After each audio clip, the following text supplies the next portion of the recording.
Hello YouTube, this is BMW Lee. Today, I'm driving 2020 BMW X2 28i, the gasoline model. Let's take a roll.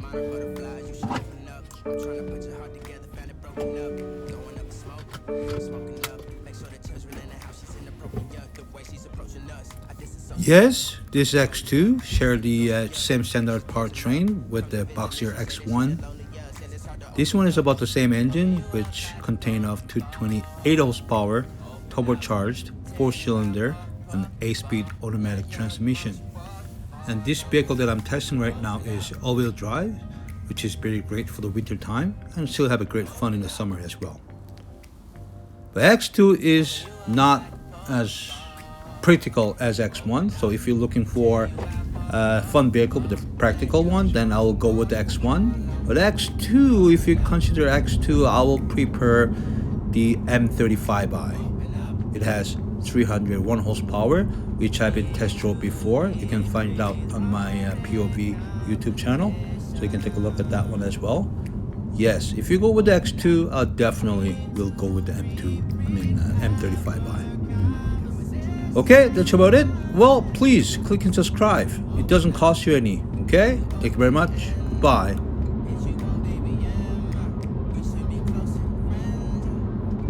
Yes, this vehicle I'm testing is about $50,000 in Canadian dollars, which is about 40 to 45 US dollars, so please consider that.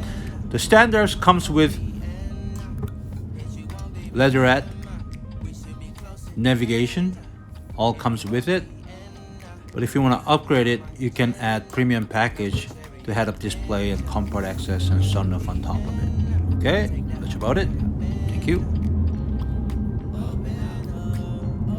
Oh yeah, and I forgot to mention about this. The Apple CarPlay comes with all the standard on the BMW line. However, the Android one hasn't come up yet. BMW been saying they are going to add up the Android system on all the BMW line, but which they haven't yet. So hopefully soon. Hopefully.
Everything is lane departure warning.